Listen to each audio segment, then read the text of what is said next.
أهلا بيكم في قناة كروشيه وفينتيز. في الفيديو ده هنكمل مشروع شنطة الكروشيه العصرية المعمولة من مربعات الجراني. الشنطة دي أنا عملتها بإيد سلسلة ذهبي وركبت لها بطانة. إن شاء الله هتعجبكم جدا، شكلها مميز والديزاين بتاعها جديد. لو ما شفتوش الجزء الأولاني هتلاقوا اللينك في الديسكريبشن تحت. عملنا فيه ازاي بنعمل مربعات الجراني سكويرز بتاعتنا وازاي بنزينها بالسلسلة السطحية بألوان مميزة، وجهزنا فيه 27 مربع دول اللي احنا هنحتاجهم لعمل الشنطة.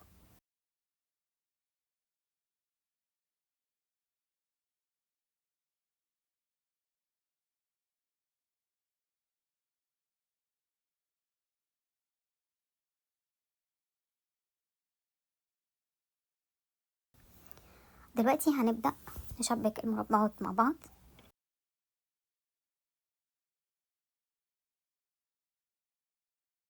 تقسيمة المربعات عبارة عن 9 مربعات للجزء الأمامي من الشنطة، و9 مربعات للجزء الخلفي، و3 مربعات للقاعدة بتاعة الشنطة من تحت، و3 في كل جنب من جوانب الشنطة. هنشبكهم ازاي؟ هنعمل وحدات بالطول. هنبتدي نشبك المربعات بالطول، عبارة عن 3 مربعات للجنب و3 مربعات تانية للجنب. الجزء اللي في النص هنشبك 7 مربعات، وهنكرر دي 3 مرات، يعني هيبقى عندنا 3 مجموعات كل مجموعة فيها 7 مربعات. هنبتدي التشبيك مع بعض. انا شبكتهم بإبرة التنجيد. بنبتدي نوصل كل غرزتين قدام بعض مع بعض عن طريق الحلقات الداخلية بس، يعني الإبرة مش بتدخل تحت الغرزة كاملة، بتدخل تحت الحلقة الداخلية من كل غرزة بس. بنبتدي ان احنا بندخل الإبرة في غرزة المربع اللي فوق، وبعدين نرجع ندخلها في غرزة المربع اللي تحته، نمررها في الغرزتين مع بعض، ونبتدي كل غرزتين قدام بعض نمشي الإبرة من تحتهم في الحلقات الداخلية ونشد الخيط.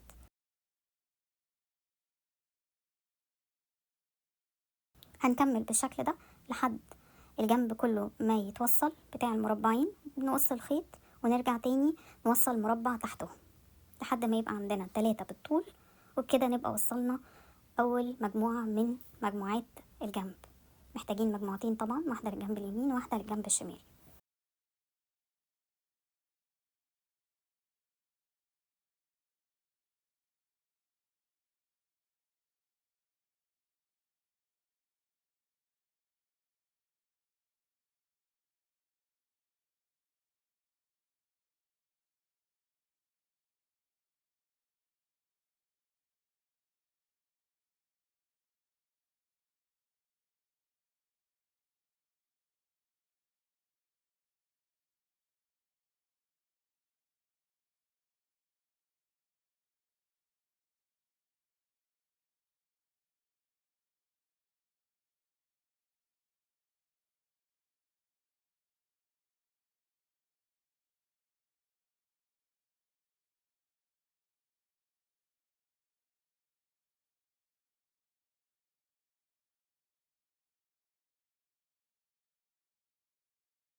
طبعا ما تنسوش تخفوا أطراف الخيط في الظهر علشان الشغل يبقى مترتب، ونتأكد انه مفيش اي حاجة ممكن تفك مع الاستخدام.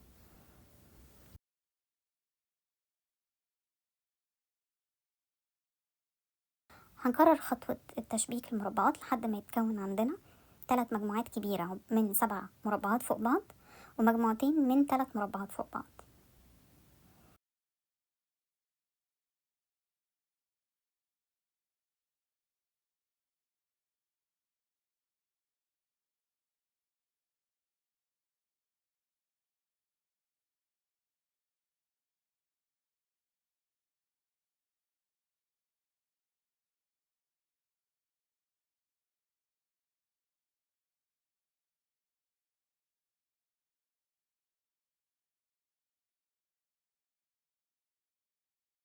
بعد كده هنبتدي نشتغل سطر عمود بلفة على الحافة اللي فوق بتاعت كل مجموعة من المجموعات اللي فيها 7 مربعات، ما عدا المجموعة اللي في النص هنعمل نفس السطر من فوق ومن تحت كمان.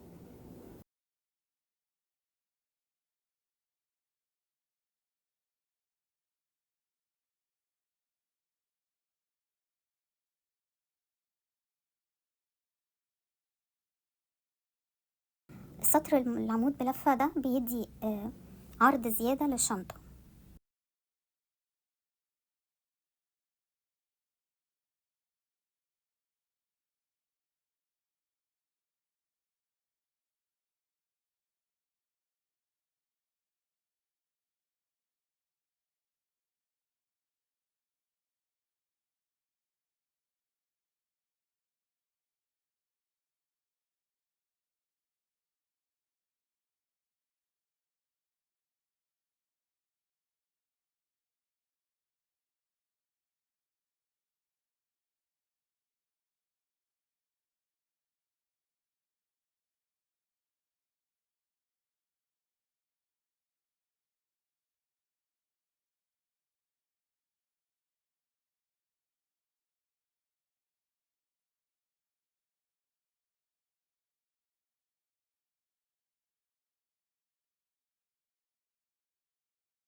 بعد كده بنبتدي نشبك المجموعات بتاعتنا في بعض عن طريق إبرة التنظيف بنفس الطريقة اللي شبكنا بيها المربعات مع بعض.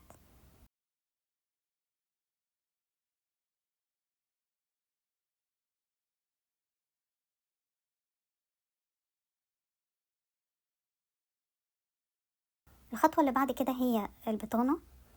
بنحط القماش بتاعنا تحت جسم الشنطة وبنبتدي نقص حواليه على البطانة، بس بنسيب سنتي داير ما يدور زيادة علشان ده اللي هيتني لجوه ويطلع البطانة شكلها مظبوط. انا ثبت البطانة في جسم الشنطة بمشابك الخياطة، ودي موجودة في شيء ان تقدروا تجيبوها، او ممكن تستخدموا دبابيس وتثبتوا البطانة في الشنطة عادي جدا.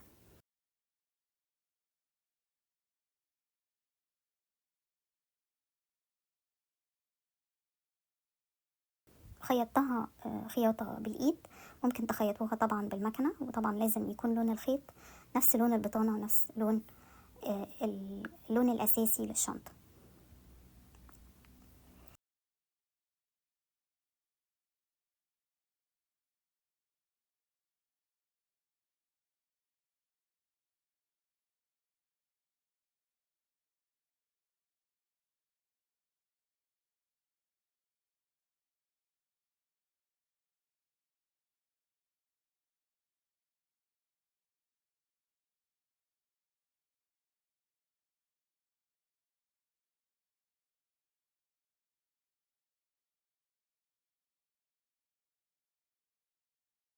بعد ما خيطت البطانة نبتدي نقفل جوانب الشنطة مع بعض، وده برضو بنفس طريقة تشبيك المربعات عن طريق إبرة التنظيف أو إبرة التنجيد.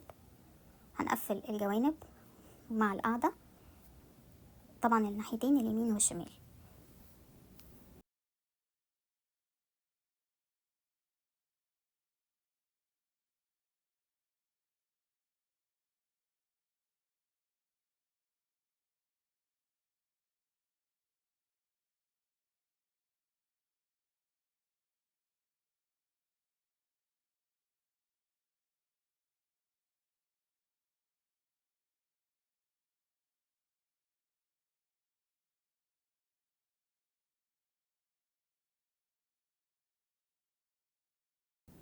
كده تبقى جسم الشنطة كله جاهز.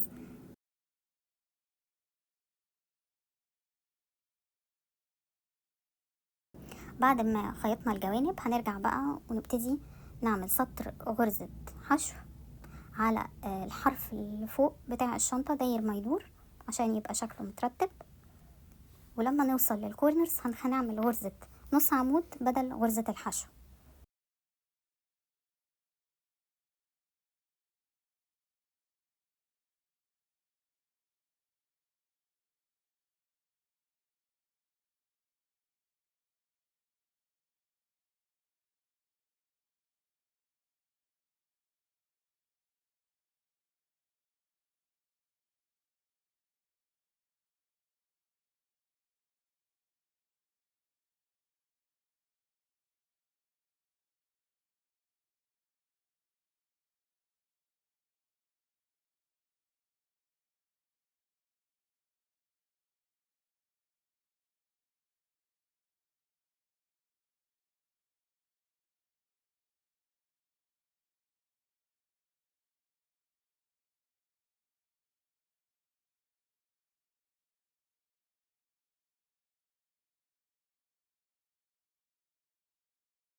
آخر سطر بنعمل غرزة منزلقة داير ما يدور الحافة العلوية بتاعة الشنطة.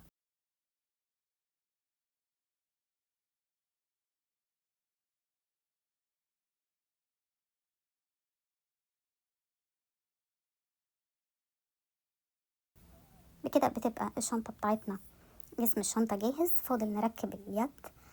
أنا ركبت يد سلسلة زي ما قلت عن طريق حلقات الدائرية بتاعة الميدالية أو بتاعة إيد الشنط عموما، وركبت قفل مغناطيس في النص. اليد السلسلة بتخلي شكل الشنطة أنيق جدا، ينفع نخرج بيها الصبح أو ينفع نخرج بيها بعد الظهر. وممكن نعمل يد طويلة ونتحكم في طولها عن طريق الحلقات اللي في الجنب، نبتدي نقصرها شوية أو نطولها ونلبسها كروس. بكده تكون خلصت الشنطة بتاعتنا. أتمنى تكون عجبتكم، وما تنسوش تعملوا لايك وسبسكرايب في القناة وتفعلوا الجرس علشان يوصلكم كل جديد من فيديوهاتي. شكرا ليكم، استنوني في فيديو جديد من فيديوهات كروشيه ووفن تيلز.